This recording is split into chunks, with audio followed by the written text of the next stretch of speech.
Next gen நேயர்கள் அனைவருக்கும் கோடான கோடி நமஸ்காரங்கள். நான் உங்கள் டாக்டர் ஓம் சக்தி ராஜா.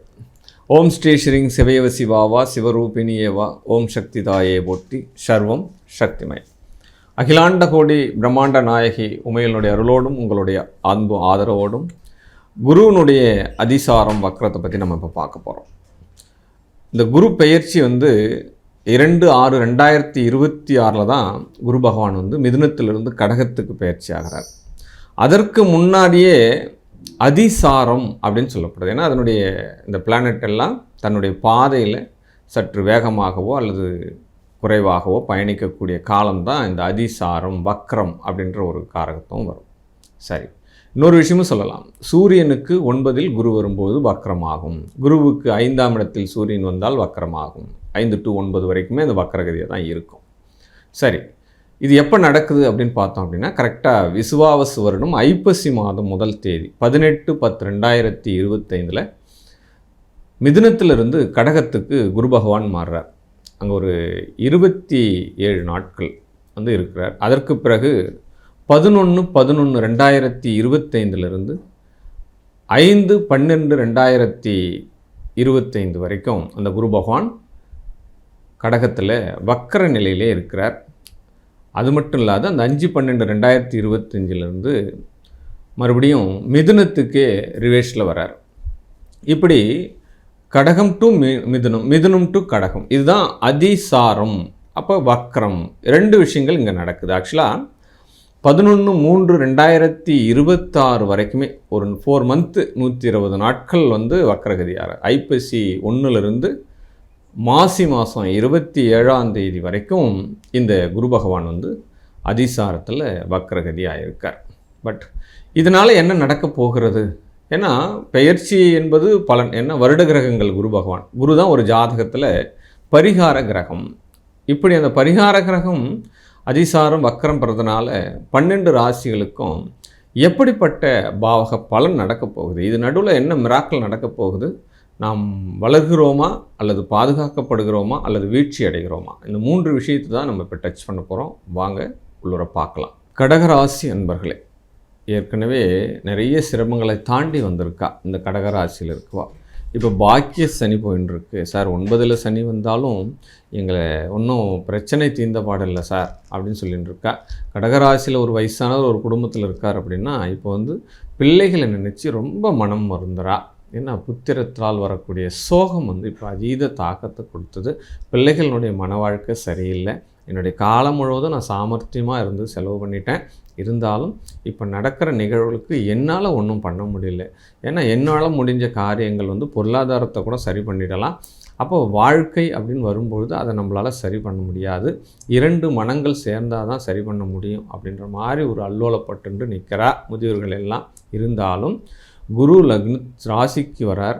அப்போ கடகத்தில் குரு வரும் காலம் இன்னும் பல பிரச்சனைகள் வருதா அல்லது பிரச்சனைகளை தீருதா? ஏன்னா வக்கரகதி ஆகிறதுனால ஏற்கனவே இருக்கக்கூடிய பிரச்சனைகளுக்கு முற்றுப்புள்ளி வைக்க காலம். ஒன்று சேரணும், இல்லை பிரியணும். 2 விஷயம் நடக்கணும் இல்லையா? அப்போ எதுவுமே இல்லாமல் இழுபறி ஆகின்னு இருக்கிறது. அதனால் இதெல்லாம் வேண்டியதில்லை. ஒன்று எனக்கு அவுத்து விடு அப்படின்ற மாதிரி சூழ்நிலைகள்லாம் நடக்கும். ஏற்கனவே ஏதாவது மன வாழ்க்கையில் பிரச்சனை, அப்போ உறவுகளில் பிரச்சனை இருக்குது அப்படின்னா அதுக்கெல்லாம் ஒரு தீர்வு கிடச்சிரும், ஒரு புஷ்டாப் கிடச்சிரும். கண்டிப்பாக நிறைய செலவினங்கள் நடக்குது, விரயங்கள் நடக்குது. இந்த விரயங்களுக்கெல்லாம் ஒரு முடிவு கட்டப்படும் அப்படின்னு சொல்லலாம். இந்த கடகராசியில் வாகனத்தால் அவதி அப்படின்ற ஒரு விஷயம் வருது. ஏன்னா ராசிக்கு 3ஆம் இடத்துல சுக்கிரன் நீச்சமாகிறார். அப்போ குரு பகவான் 12ஆம் இடத்துலேருந்து அதிசாரம் பெறார். ரொம்ப நாள் ஆச்சு சார் நல்லபடியாக தூங்கி, ரொம்ப டிஸ்டர்பன்ஸ் இருக்குது சார், எல்லாத்தையும் போட்டு மனசில் போட்டு குழப்பிண்டு தூக்கமே இல்லாத நம்ம சுற்றின்னு இருக்கோம். இருந்தாலும் இந்த குருவினுடைய வக்கரம் உங்களுக்கு பாக்கியத்தை கொடுக்கிறது அப்படின்னு சொல்லப்படுது. தந்தை சார்ந்த உடல் நலத்தில் கவனம் வேண்டும். கண்டிப்பாக உடல் நலத்தில் கவனம் வேண்டும். பாதங்களில் அடிபடாமல் பார்த்துக்கணும், ரொம்ப பார்த்துக்கணும். பாதத்தை சுத்தமாக வச்சுக்கணும். எப்பயுமே பாதத்தினுடைய வழிபாடு நீங்கள் பண்ணணும். அப்போ பெருமாளினுடைய பாதங்களை வழிபாடு பண்ணுறது, ஆலயங்கள் போனோம் அப்படின்னா அவருடைய பாதங்களை கண்ணால் பார்த்து உங்களுக்கு தீர்வு கொடுக்கறது, இந்த அனுமனுடைய பாதங்கள், இந்த மாதிரி பாதங்களை வழிபட வேண்டும் அப்படின்னு சொல்லப்படுது. யாராவது ஒருத்தர் இல்லாதவங்களுக்கு செருப்பு வாங்கி கொடுக்கறது, இந்த மாதிரி விஷயங்கள்லாம் இந்த காலகட்டத்தில் எடுத்தீங்க அப்படின்னா கண்டிப்பாக சனியினுடைய தாக்கத்திலிருந்து நீங்கள் விடுதலை பண்ணலாம். பணம் எவ்வகையிலாவது வந்துடுங்க, பொருளாதாரம்லாம் இங்கே பிரச்சனை கிடையாதுங்க, எந்த வகையிலாவது சம்பாதிச்சிடலாம்.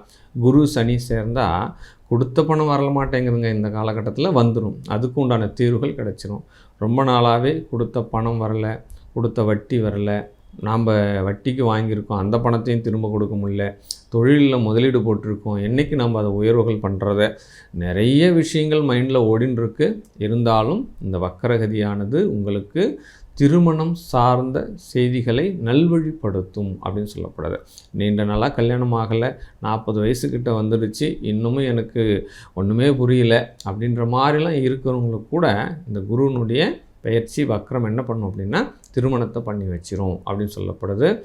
2வது திருமணத்தையும் யோகம் கொடுத்துரும். ஏன்னா குரு சனியினுடைய சேர்க்கை. அப்போ சனி என்பது என்ன கொடுக்கும்? ஏற்கனவே இருக்கக்கூடிய பிரச்சனை, நீண்ட நாள் பிரச்சனைக்கு தீர்வு கொடுத்து விடும். கண்டிப்பாக தீர்வு கொடுத்துரும்.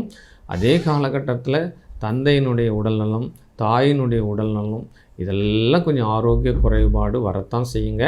இதெல்லாம் சரி பண்ணுறதுக்கு உண்டான சூழ்நிலை என்ன அப்படின்னா, நீங்கள் மரத்தின் கீழ் உள்ள விநாயகரனுடைய வழிபாடு பண்ணுங்கள். எப்பயுமே வினை தீர்த்த விநாயகர் அப்படின்னு இருக்கார் அப்படின்னா அவருக்கு திங்கட்கிழமை தோறும் ஒரு செப்பு பாத்திரத்தில் 27 முறை அவருடைய தலையில் உங்கள் கையால் திருக்கரங்களால் தண்ணி ஜலம் ஊற்றிண்டு ஒரு பாக்கெட் விபூதி எடுத்து அவர் தலையில் போட்டுண்டு அந்த விபூதியில் எடுத்து கொஞ்சம் மடித்து வச்சுட்டு அந்த 1 வீக் ஃபுல்லாகவே அந்த விபூதி எடுத்து உங்கள் நெற்றியில் திருநீராக இட்டுண்டு தினந்தோறும் கடமைகளை சரிவர செய்யுங்க. உங்களுடைய பிணிகள், உங்களுடைய கஷ்டங்கள், உங்களுடைய சுமைகள் எல்லாமே படிப்படியாக குறைந்துவிடும். இதுதான் உங்களுக்கு வழி. வாழ்க வாழ்க வாழ்க வாழ்க.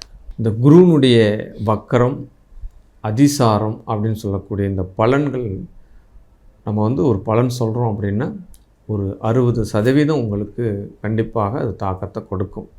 இன்னும் இந்த குருவினுடைய தொடர்பு, செவ்வாய், ராகு, சூரியன், சுக்கிரன், இந்த நவகிரகங்களுடைய தொடர்புகள் உங்கள் ஜாதகத்தில் இன்றைய கோச்சார ரீதிக்கு எப்படி சப்போர்ட் பண்ணுது, எந்த மாதிரியான பரிகாரங்களை செய்தால் என்னுடைய வாழ்க்கையில் கண்டிப்பாக உயர்வுகள் பெறலாம் அப்படின்ற பல கேள்விகள் உங்களுக்கு பதில் கிடைக்கணும் அப்படின்னா என்னுடைய தனிப்பட்ட வாட்ஸ்அப் குழுவுக்கு தொடர்பு கொண்டு உங்களுடைய சுய ஜாதகங்களை அனுப்பி கட்டணம் செலுத்தி உங்களுடைய ஜாதகங்களை பார்த்துட்டு உங்களுடைய வாழ்க்கையை வெற்றி பெற்று கொள்ளுங்கள்.